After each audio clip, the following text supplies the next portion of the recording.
Bom dia. Vamos dar início então à nossa segunda aula. Essa aula é referente ao segundo módulo, né, da disciplina.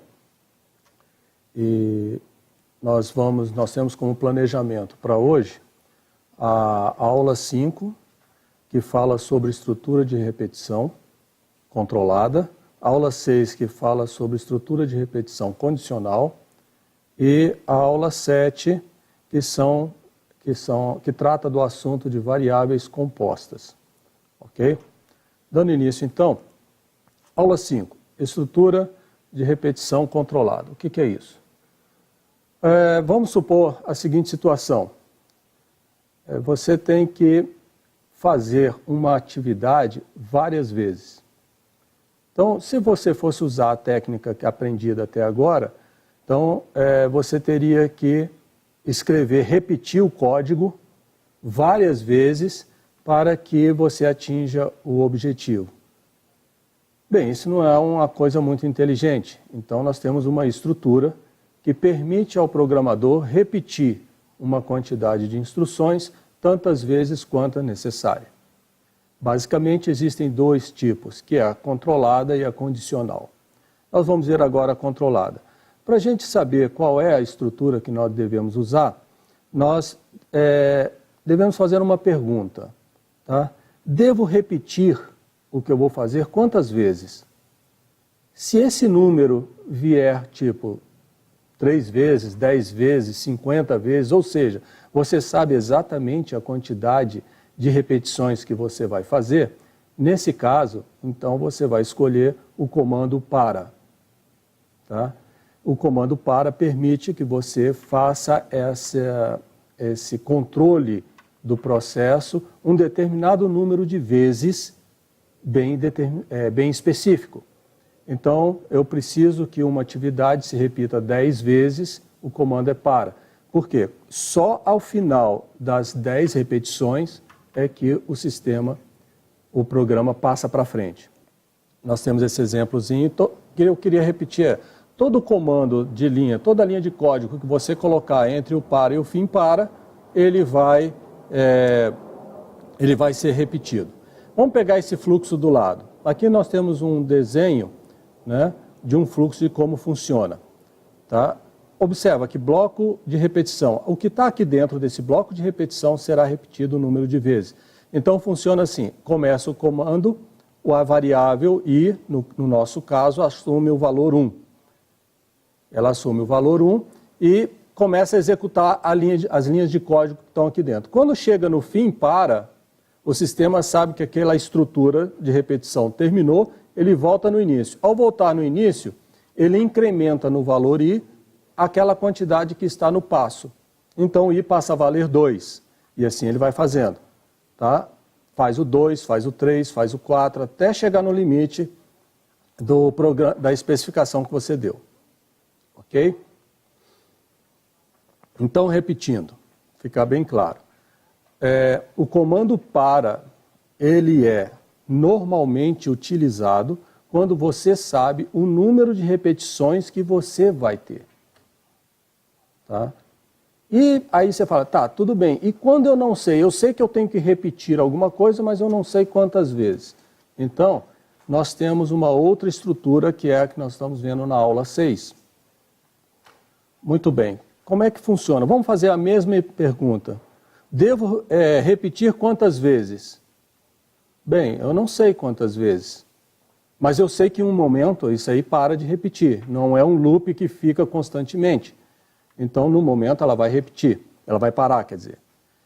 Se eu faço essa pergunta e tenho como resposta, para quando determinada condição acontecer, quando ela se tornar falsa, aí para. Enquanto a condição é verdadeira, continue fazendo. Então, vamos supor o seguinte. Você tem que fazer uma rotina, e nessa rotina, você vai fazer enquanto o seu usuário, né, não digita um determinado valor. Ou seja, a rotina para quando ele digitar 0, por exemplo. Enquanto ele não está digitando 0, o sistema está perguntando para ele qual o número, qual o número, qual o número, qual o número, e ele vai embora. Um momento qualquer, ele vai digitar 0. Digitou 0, o sistema para. Ok? É muito usado também para crítica, né? Você controlar o que o seu usuário está digitando. Ou você tem que ler um arquivo. Você não sabe quantos registros tem dentro daquele arquivo. Então você manda ele fazer, enquanto não for fim de arquivo, continue lendo. Então ele vai ler o arquivo inteiro. Achou o comando de fim de arquivo, ele para e passa para a estrutura, para o comando seguinte. Então vamos lá. Do nosso lado esquerdo aqui nós temos um exemplo. A sintaxe é enquanto condição. Essa condição é a mesma que a gente faz no se, por exemplo. Enquanto A menor do que 3. Ou enquanto a variável, uma variável específica, for diferente de um determinado valor. Ou seja, você constrói a estrutura lógica que determina o momento de parada. Esse ciclo funciona enquanto a estrutura lógica é verdadeira. Se a estrutura for falsa, ela não executa. Ok? Então, eu vou falar para vocês aqui a situação normal de programação. Tá? Ela entra para executar a situação, condições, onde a condição aqui que você está colocando, né, a estrutura, ela é fator para fazer o processo de ciclo. E alguns programadores costumam utilizar a função enquanto fazendo o papel de se. Tá? Eu já vi isso acontecer. Tá? Por que pode fazer? Porque ele também tem uma condição. A diferença é que o se vai varrer aquela estrutura, se for verdadeiro, e vai embora. E a condição vai varrer aquela estrutura e repetir se for necessário. Mas isso aí é só quando você se sentir mais seguro. Muito bem, vamos ver o exemplo embaixo. A variável i, tá, recebeu o valor 1. E eu disse lá, execute essa instrução enquanto i for menor ou igual a 10. Aí ele vai escrever o i. Escreva i, ele vai escrever 1 na tela. Vai lá embaixo, incrementa o i. I passa a valer 2. Quando volta lá em cima, ele questiona. I é menor ou igual a 10? Sim, é. Então continue executando. Vai chegar uma hora que i vai valer 11. Ele vai lá em cima e pergunta. I é menor ou igual a 10? Não. Quando fala não, ele sai fora. É o caso que acontece no nosso exemplozinho, aqui do lado. Vamos ver o diagrama. Enquanto condição, a nossa condição é i menor do que 10, ele vai entrar aqui, executar, que no nosso caso são 2 instruções, escreva L, né? Escreva L, escreva o valor de i, incrementa i. Aí ele faz isso aqui, vem aqui, encontra o final, volta lá em cima, testa a condição. Não é, testa a condição. Quando ele chegar aqui, a condição é falsa, ele sai e vai executar os códigos para baixo. Ok? Então, repetindo, a estrutura enquanto faça, ela é usada quando a gente não sabe exatamente quantas interações, quantos ciclos são necessários para resolver uma determinada situação. Deixa o computador executando até que aquele valor, aquela condição seja satisfeita, ou melhor, insatisfeita, né? Quando ela fica falsa, ficou falso, ele sai do loop, ok? A outra estrutura, lembra, a anterior era enquanto faça, essa é faça enquanto. Tá? Qual a diferença delas? Enquanto faça a estrutura anterior, essa aqui, ela vai fazer, ela só vai executar se essa condição for verdadeira. Na estrutura faça enquanto, você vai responder a pergunta do mesmo jeito. Quantas vezes eu tenho que repetir aquele conjunto de código? Se você não sabe, está numa função enquanto. Mas eu preciso que seja executado pelo menos uma vez. Né? Seja executado pelo menos uma vez. Então, faça enquanto. O resto do comando é igual. Vamos ver como funciona. Faça. Você está mandando que o computador execute um bloco de instruções. O enquanto, agora é no final. Ele vai executar a primeira vez e vai testar. Se for verdadeiro, ele volta lá em cima e roda de novo. E assim ele vai fazendo. Tá? Vamos pegar o exemplo embaixo. O exemplo diz I recebe 1, faça. I recebe I mais 1, acumula. Aí ele pergunta lá embaixo, I é menor do que 1? Tá? Não, I não é menor do que 1. I passou a valer 2. Tá? Aí ele sai fora. Vamos supor que a condição fosse I é menor do que 10? É. Ele volta e repete de novo. A diferença básica dessa instrução, dessa estrutura, com relação à estrutura anterior, é que essa aqui permite ao sistema executar pelo menos uma vez. Tá? Então, muito usado para a gente fazer crítica de consistência, de preenchimento de formulário. Por exemplo, a pessoa só pode responder sim ou não. Ele vai apertar S para sim, N para não. Essas são as duas condições que aceita. Sem querer, um usuário pode bater a letra, uma outra letra, D, por exemplo, que está do lado do S, ele vai lá e bate D. Se você não fizer uma crítica de consistência, isso aí vai gerar um erro futuramente. Tá? Então, como é que você obriga a pessoa a digitar os valores esperados? Você pode fazer assim. O valor esperado, I, recebe um valor inicial. Sempre tem que receber um valor inicial. Tá? Aí você fala, enquanto I for diferente de S, tá? I diferente de N, faça de novo. O que ele vai fazer? Então vamos lá, faça I diferente de S ou I diferente de N, é a condição. Você vai lá, leia N. Tá? Na hora que ele digitar o valor, leia a variável, na hora que ele digitar o valor, né? Chega aqui embaixo, ele é comparado. I é igual, é diferente de S e também é diferente de N, então ele digitou alguma coisa que não é nem S e nem N. Então ele volta de novo. Tá? Aí ele volta lá para cima de novo. E assim ele vai ficar fazendo até que a pessoa digite a letra certa. Digitou a letra certa, ele vai para frente. É um bom uso para essa informação e que, por sinal, vai estar no projeto que vocês vão fazer a partir de hoje. Ok? A partir de hoje eu já vou disponibilizar o projeto para vocês e vai ter situações em que eu falo, o usuário só pode digitar os valores tais e tais. Se ele digitar alguma coisa diferente, peça para que ele redigite. E aí vocês vão usar essa estrutura que está aqui.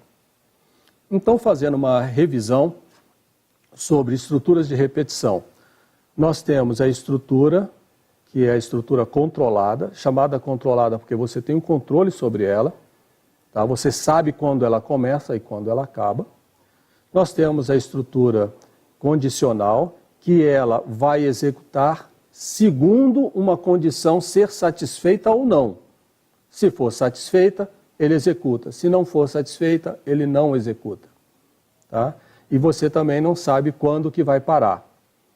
Você vai parar quando uma determinada condição ocorre. Mas quando essa condição ocorre, você não sabe. Você está lendo um arquivo que tem lá, você não sabe quantos registros tem. X, 1000 registros. Você vai mandar ele ler. Ó, quando acabar, para. Ok?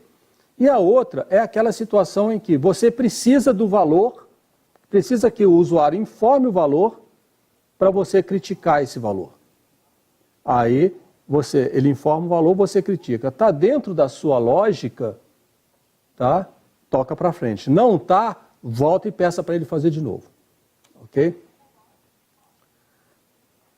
Agora nós vamos entrar numa área da computação extremamente útil e interessante. Para a gente falar sobre ela, eu vou deixar um problema com vocês. Esse problema está no nosso material, mas eu vou falar sobre ele aqui. Vamos supor que você tenha que fazer um algoritmo e pedir a nota de um determinado aluno. Tá? A nota, 3 notas de um determinado aluno para que ele faça, para você calcular a média. Tudo bem, isso é fácil. Você pode chegar e escrever, leia a nota 1, leia a nota 2, leia a nota 3. Não tem problema nenhum. Imagina você que você tem que pegar agora, por exemplo, 20 valores. Não é nada interessante nem bonito você escrever lá a instrução. Leia valor 1, leia valor 2, até o valor 20. Olha o tamanho que vai ficar esse código. Vai ficar uma coisa muito esquisita. As variáveis compostas, elas vêm para resolver esse problema. As variáveis compostas também são chamadas de vetores ou matrizes. Depende da dimensão que você está trabalhando. No nosso caso aqui, nós vamos trabalhar com vetores, que são variáveis compostas de uma dimensão. Ela só tem uma dimensão, não tem a outra que é como uma matriz, né? Nós só vamos trabalhar com essa por enquanto.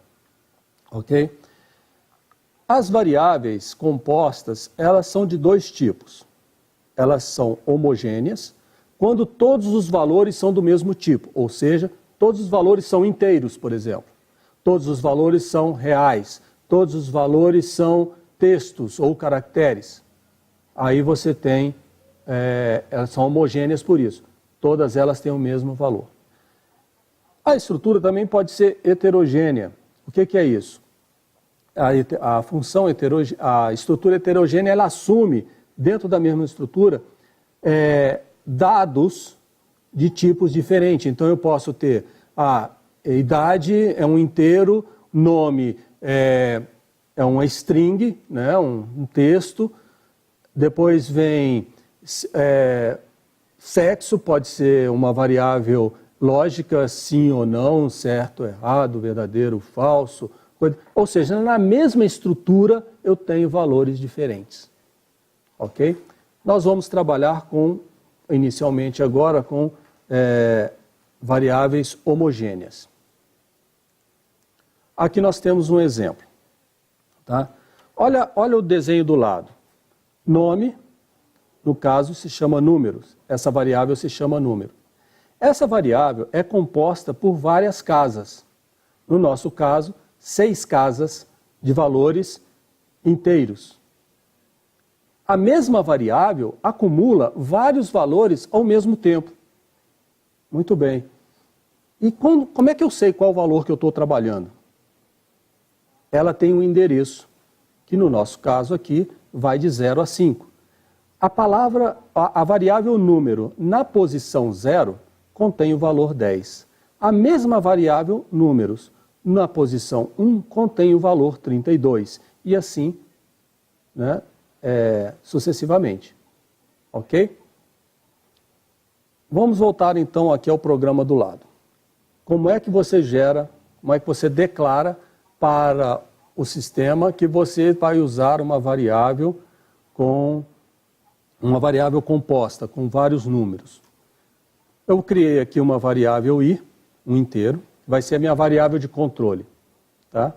E eu criei um vetor chamado números, que tem 6 posições. E que tipo de vetor é esse? É um vetor do tipo inteiro, ou seja, eu sei que eu vou colocar 6 valores inteiros ali dentro. Ao passar essa instrução para o sistema operacional, ele vai alocar uma área na memória para você colocar 6 valores inteiros ali dentro.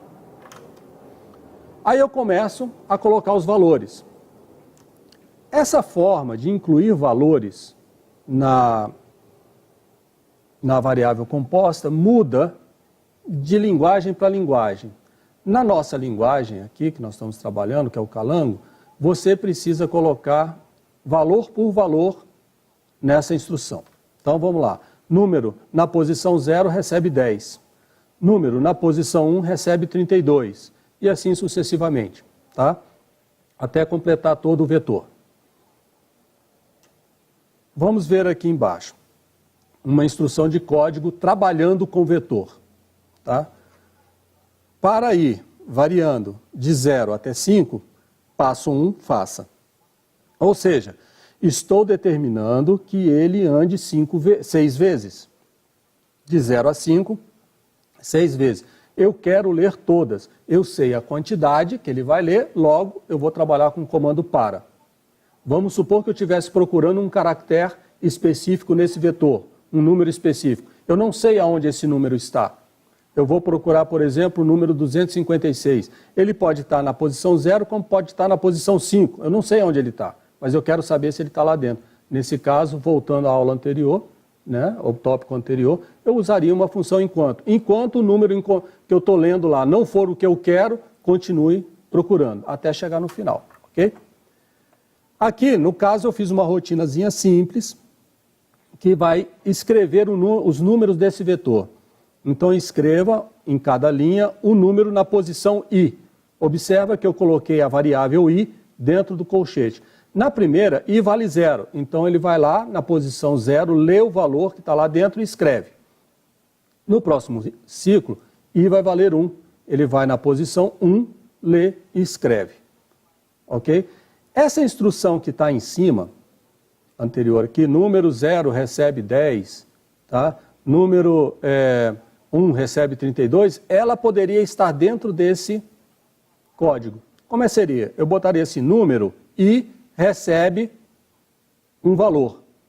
Tá? Mandava ler aquele valor e guardar na posição I1. Então a instrução seria leia número, leia abre parênteses, número I, né? E aí ele vai pegar, quando você digitar, ele vai jogar naquela posição I. Isso dá um ganho na computação muito grande, porque você não tem que trabalhar com várias variáveis. Voltando àquele exemplo que está lá no nosso material, lá ele tem nota 1, nota 2, nota 3, nota 4 e assim ele vai, né? Olha a dificuldade que é você fazer um algoritmo para isso. Calcular a média, eu ia ter que escrever nota 1 mais nota 2 mais nota 3 mais nota 20 dividido por 20. Aqui eu não precisaria nada disso. Eu falaria o seguinte, nota recebe nota mais número de i. A cada vez que o i que o sistema for andando dentro do vetor, ele vai acumulando aquele valor. No final eu falo, divide pelo total de notas lidas.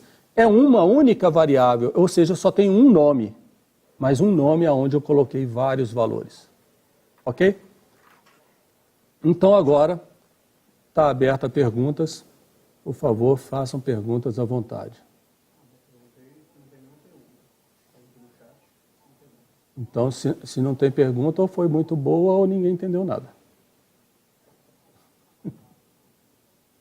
Pergunta?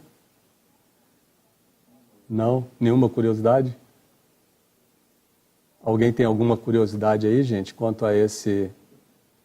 Então, se não havendo nada sobre esse assunto, né, sobre a matéria, alguém quer perguntar alguma coisa, esclarecer uma dúvida da matéria, da prova, alguma coisa nesse sentido, estamos à disposição.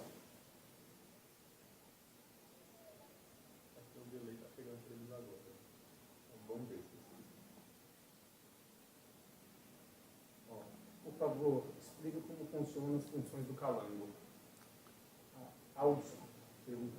Como funcionam as funções do Calango? Você poderia dar um exemplo? Qual é a dúvida que você está tendo? Aqui não tem um Calango não, né?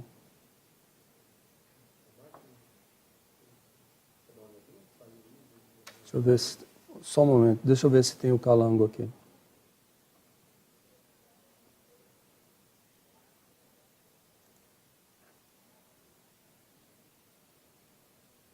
Não deve ter, com certeza.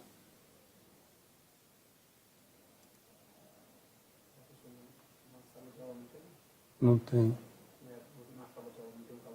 É que tem que estar instalado na máquina aqui, para ele rodar. Ele deu aí qual era a dúvida dele aí na... Exemplo, funções de recursão. Funções de recursão. Poxa, você fez uma pergunta agora bem avançada. O que são funções de recursão? São funções que chamam ela mesma. Tá? Então você escreve uma função, por exemplo,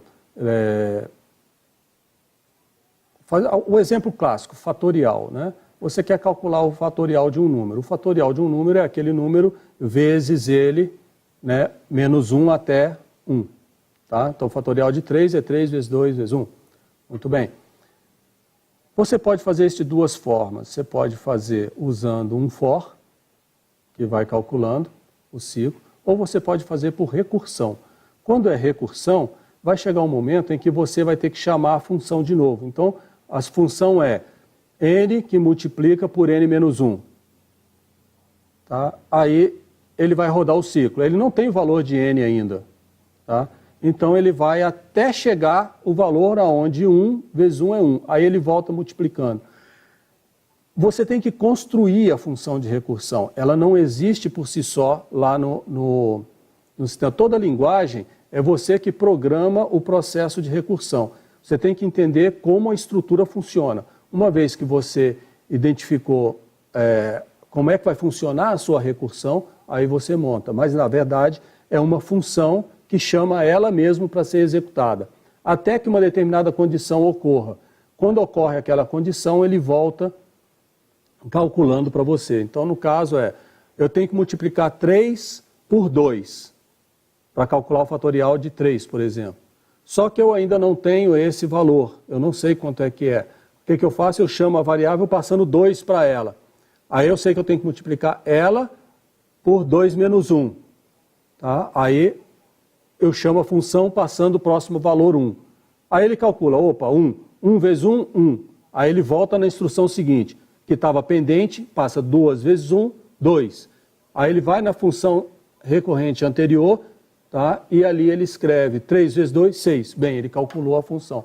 Mas a função de recursividade é você quem constrói. Ok? Não sei se foi... Se ainda ficou alguma dúvida, coloca no nosso fórum, que aí eu explico e mostro o algoritmo como funciona. Ok? Ele também postou outra dúvida aqui. Como será a prova? Usaremos de calango, PC, ou faremos no papel? Olha, a prova toda é feita no computador. Tá? Você vai abrir a tela, vai ter lá uma hora que vai aparecer uma questão para você, mandando você construir um código segundo determinados requisitos. Tá? Por exemplo, eu posso pedir lá, faça um código aonde você valide a entrada de dados do usuário. Ele só pode digitar sim ou não, por exemplo. Então você vai construir um códigozinho que faz essa validação.